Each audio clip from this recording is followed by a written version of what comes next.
en allemand et en anglais. Donc la première page n'est pas très intéressante, hein. Je vous le dis.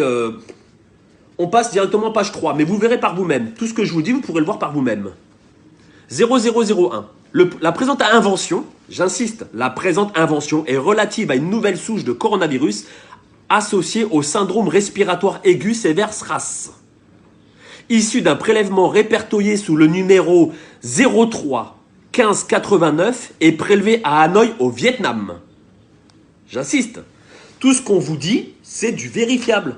Donc on n'est pas en train de faire de la théorie d'Illuminati ou de complotiste ou de franc-maçon. On est en train de vous expliquer. Moi, la seule chose que je veux que vous compreniez avec la vidéo, c'est qu'on nous prend pour des imbéciles.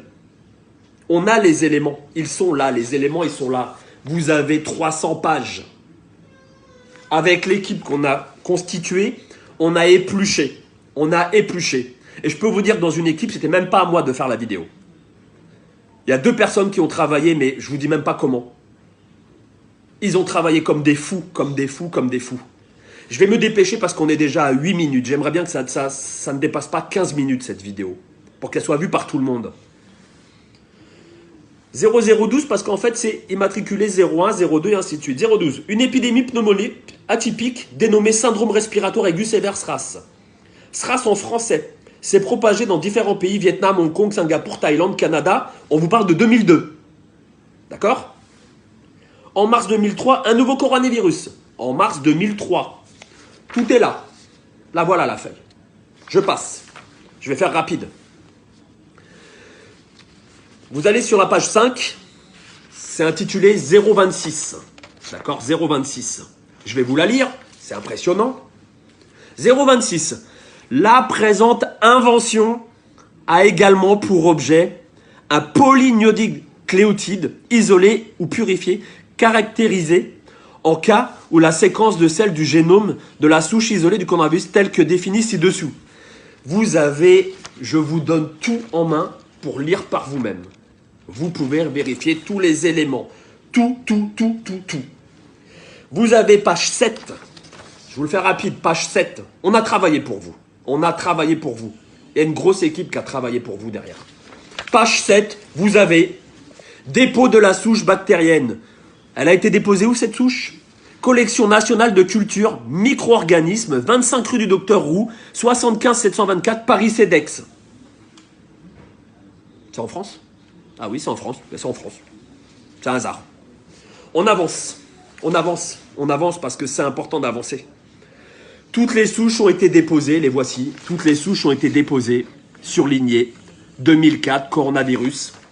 Je vous lis quand même, hein. Les inventeurs décrivent également un virus rougeole recombinant codant pour des polypides de la famille de la protéine S, tel que défini ci-dessous. Les inventeurs décrivent également l'utilisation d'un vecteur selon les alinéas, la protéine S coronavirus associée. Ça veut dire quoi? Ça veut dire que ce virus, ils ont fait des recherches.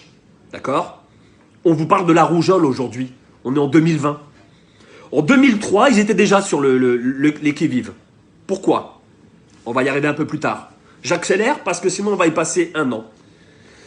Coronavirus associés au SRAS sont utiles pour diagnostiquer l'infection telle coronavirus. L'infection détectée par les techniques appropriées, notamment EIA et ELISA aérea immunofluence, à partir des échantillons logiques prélevés chez des individus susceptibles d'être infectés. Donc on sait comment, aujourd'hui on vous le dit, mais ça coûte cher, on sait comment détecter les gens qui sont atteints. On avance, on avance. Si vous voyez bien en haut des feuilles, vous voyez, on ne peut pas vous mentir, hein. Voilà. Peut-être qu'il est à l'envers, mais le numéro breveté, il y est, sur toutes les pages. Ils ont tout expliqué. J'ai des tests. Des tests ont été faits sur les souris, d'accord? Des tests ont été faits sur des lapins, où des antidotes ont été testés avec succès. Avec succès, vous allez comprendre pourquoi, avec succès à la fin. Et je ne suis pas un fou. Je veux juste que cette vidéo, elle tourne et que les gens ouvrent les yeux et arrêtent de regarder la télé. D'accord? Je pense que ce n'est pas une épidémie comme on veut vous faire croire, c'est une pandémie. C'est bien plus grave que ce qu'on veut vous faire croire. On critique certains pays européens et aujourd'hui, on va avoir des morts. On va avoir des morts. Dans votre entourage, je ne vous le souhaite pas, il y aura des morts. D'accord? La seule chose que je veux vous dire, c'est que Si vous allez page 15, toujours sur le même fascicule, des tests ont été faits sur les souris et les lapins. Et il y a un vaccin. Il y aurait un vaccin. Je fais attention à ce que je dis parce qu'il y aurait un vaccin. Car les souris, les lapins ont très bien réagi aux injections. Tout y est, tout y est. J'ai 300 pages, tout y est, je peux vous les donner. Et on a des groupes avec, si vous allez page 21, on a des groupes avec 7 souris. Elles sont immatriculées, vous inquiétez pas, ils ont fait ça bien. Hein. Immatriculées, les souris sont saines et saufs. On continue. Des sérums ont été mis en place. Le vecteur de la rougeole est un génome complet et souche vaccinale Schwartz de virus de la rougeole dans lesquels des unités de transcription supplémentaires ont été introduites. Ils utilisent la rougeole pour trouver l'antidote. Parce que ce qu'il ne faut pas oublier, c'est qu'on ne vous parle pas d'un virus qui se balade dans la nature. C'est bien marqué, je vous le dis, vous irez voir les papiers, c'est marqué